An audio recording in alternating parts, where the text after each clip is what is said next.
This lesson is transformations, and we are going to transform functions. So in Math 2, we would have transformed geometric shapes, and then in Math 3, we actually transformed functions. So this is a review of this, and it might look just a little different than you remember, but it works the same way. So we're going to go over all this. So here's your reference sheet. Transformations affect the appearance of a function. There are two main types of transformations. The first one are called rigid transformations. They change the position or orientation of a function. Translations and reflections are rigid transformations. So you're not going to change the size, you're just going to change like the direction it was in or the position. You might flip it, stuff like that, move it over. And then you have these things called non-rigid transformations, where they distort the shape of the function by changing its size. So we would have called those dilations. Dilations are non-rigid transformations. So now we're going to look at the rules. It's important to memorize these rules, but you'll have this to look back at, so as long as you're taking notes, you should be good. First thing I'm going to do is, because this is kind of confusing, is I'm going to highlight the original graph in yellow. So every time you see this graph in yellow, remember that is your original graph, and that's what we call our parent function. Okay, so here's the rule. So if you want to shift a function down, I'm going to put f of x. F of x just stands for just an equation. So x squared plus 5, or the square root of x, something like that. So if you subtract a number from the equation, it would look like this. The vertex should be exactly where it was. It should just be shifted down. If you want to shift something up, you would do the equation and then plus some number at the end. So you would get this one in red, and it would just look like it has been pushed up the y-axis. Okay, left and right are a little bit different to think about. So if you want to shift a function left, there's usually going to be like a set of parentheses or an operation like a radical sign. So what would happen is you would do a plus, a number inside of that. And we'll look at an example of that. So here's what a shift left would look like. It would look like you took the exact same graph, but you just shifted it to the left. If you want to move something to the right, you would do the function minus a number. So what you're looking for is like the number inside is going to be beside of x.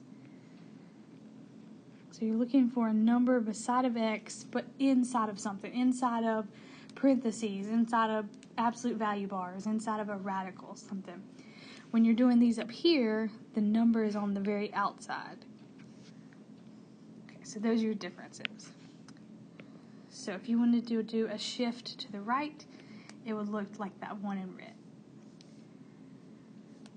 Okay, this next one, if we want to reflect it in the x-axis, what we would do is negative f of x. So the entire equation would be like a negative outside of it, and it would flip over the x-axis. If I wanted to flip over the y-axis, I would change like the x inside of something, inside of a radical, inside of a parentheses, inside to the opposite sign, and that would flip it over the y-axis. So it would look something like this. And I know this is confusing. This is just notation, and then we're going to do some problems where we actually look at graphs, and we're going to look at some numbers, and it gets a little easier. Okay, so those first things we did were our rigid transformations. Here are your dilations. These are your non-rigid transformations. They're going to change the size. They're going to either compress it or they're going to stretch it. Okay.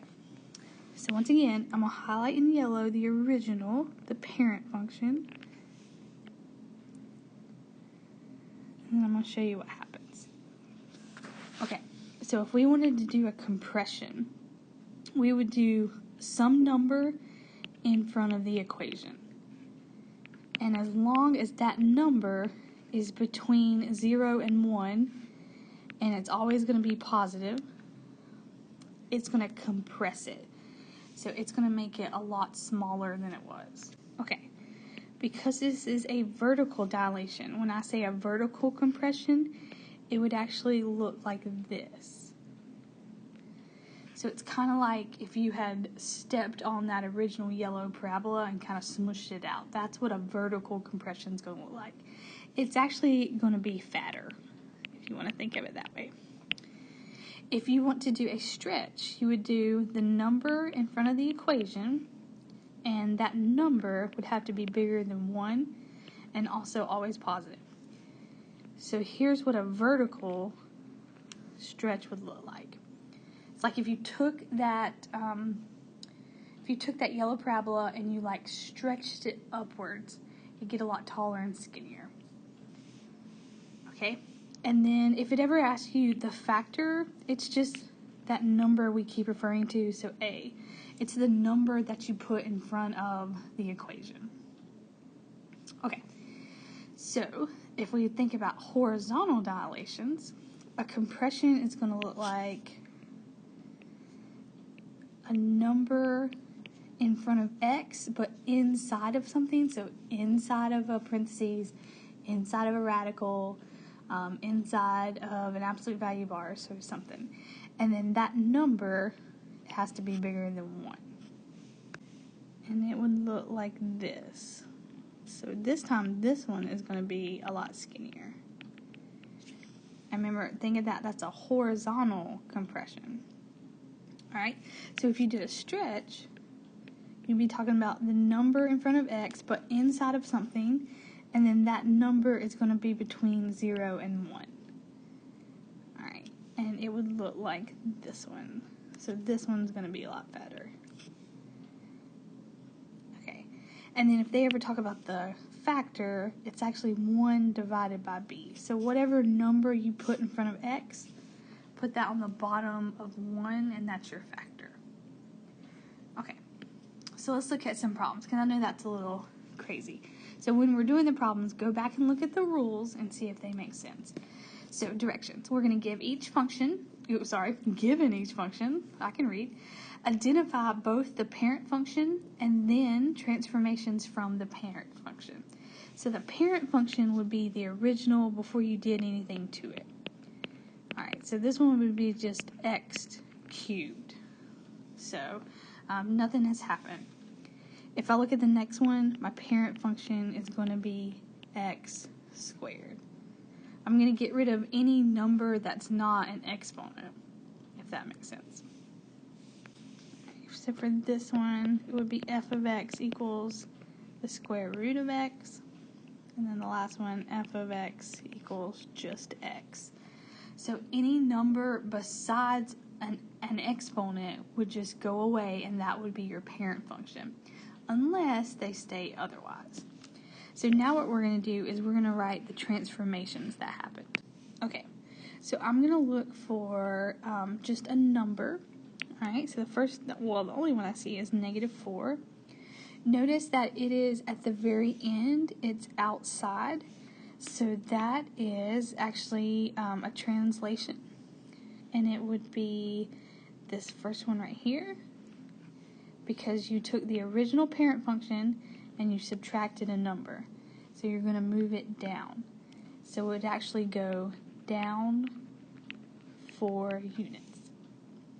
Okay, so what I'm going to do right now is I'm going to graph the x cubed minus 4, and I'm going to graph the parent function x cubed in my Desmos calculator. I want you to do the same, and we're going to look and see what happened, because sometimes it's a little easier just to look at the graph and state what happened. So go ahead and graph both of those into Desmos, and then we'll talk about them. Okay, so when you graph these, it's color-coded for you, which is really nice. So the blue is your parent function. Look at where the vertex is, or the critical point. So it's 0, 0. And then look what happened to the critical point when you subtracted 4. And notice all that happened was this graph just moved down 4 units, which is exactly what we stated. So if you don't like using the rules, if they're confusing, then you can use Desmos, graph them, and look at it and see what happened. Okay, so now let's do the next one. Okay, so I'm looking for numbers and seeing what they did. So I see 1/2 is one of the numbers that's been added. And then I also see this -6. So I'm going to have two different transformations. And then I just need to state what those two were. Okay, so let's do the 1/2 first. Notice the 1/2 is in the very front of the function.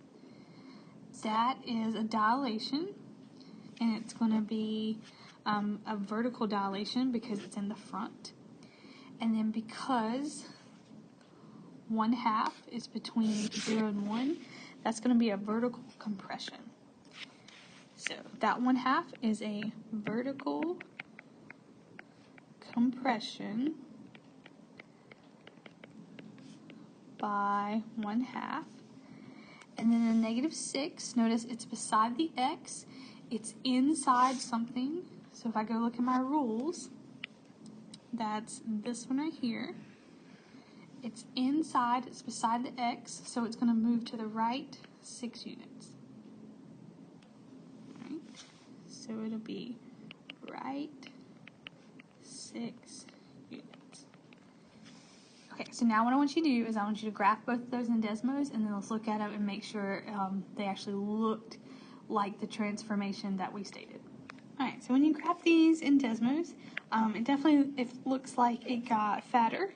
So check. That was our, what did we say that was? Sorry. Our vertical compression by 1/2. And it did move to the right, and it moved 6 units. You can see that because it went from 0 to 6. So yes, we did that one correct. Okay. So I want to give you the opportunity. You can pause the video and you can try the remaining two by yourself, see if you got the hang of it, or you can just listen to me do it. It's up to you. But if you want to pause the video, do that in 1, 2, 3. Okay, so the first thing I'm going to do is I'm going to circle all the different numbers that I see. This right here is an understood -1. And then I'm going to use just another color, -1. So I'm actually going to have 3 transformations this time. The 2 did something, the -1 in front of the parentheses did something, and the -1 inside the parentheses did something. So we just need to figure out what these somethings are. Also with the next one, kind of the same thing. You have a 3 that's done something to the graph. You have a +5 that's done something, and you have a -2, and you just have to state what those 3 things actually did. So if you see 3 numbers, you should list 3 transformations. Okay. Alright. So the 2 is in the very beginning of the equation. It's also bigger than 1. So that is a vertical compression by a factor of 2.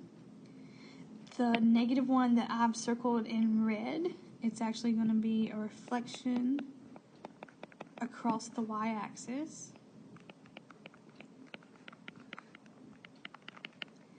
And then the -1 that I circled in green would move it right 1.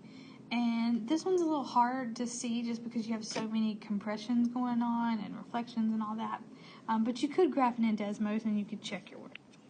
Now the last one, the 3, is going to be a vertical compression again. And that's going to be a factor of 3. Because it's in the very beginning of the actual equation. The +5 in red, because it's inside the parentheses but beside the x, that moves it left 5. And the -2 at the very end, it's a number at the very end, it's going down 2. And once again, you could graph those in Desmos. So how many numbers you see or sign changes, because it could be like that -1 in the third problem, that's how many transformations you need. You can either do this by looking at the rules or looking at the graphs. It's really up to you. Okay, so now what we're going to do is we're going to write a function. So using the graph of each function, identify the parent function, then write an equation for the function under each transformation. So I would hope that you would remember a little bit from Math 3 and recognize that this is an absolute value graph. If you didn't, I just went over it, so we're good. So my parent function is going to be this. The absolute value of x. Okay, so that is this graph right here. All right, and I'm going to want to translate it 4 units to the right. So you have to know that if you're moving things to the left or right, then you're working inside of that absolute value. The other thing you have to know is that if you want to move it to the right, you're going to subtract 4. So it's going to look like this. All right. So what I'm going to do is I'm going to go ahead and graph the x minus 4 in Desmos and make sure that it actually looks like it translated 4 units to the right, just to check my work. Alright, so it does. It looks like it translated 4 units to the right, so part B must be correct. Okay, so I got some spacing issues, my bad. So I'm going to want to reflect it in the x-axis, and I'm going to translate it 5 units up. So if you need to, you can go back and look at those rules. What does a rule look like when you reflect it over the x-axis? Okay, so if I want to reflect something across the x-axis, I would put a negative sign in the very beginning of the equation. So it would look like this. Oh, let me do red. Okay, and then if I wanted to translate it 5 units up, that's a number at the very end, and I would add. Okay, but don't take my word for it. Let's go ahead and graph this in our Desmos calculator and make sure that it did those 2 things we wanted it to. We want to take that black graph and we want to reflect it over the x-axis and translate it 5 units up. So go ahead and graph that in Desmos. Okay, so I did mine in purple, but it definitely looks like you flipped over the x-axis and then you moved it up 5 units. So that's how you just check your work, really easy. Using a calculator always helps. Okay, so if the function is reflected across the y-axis, then translated right 6 units, and down 2 units, write the equation of the new function. So this is the last example that we're going to work out together.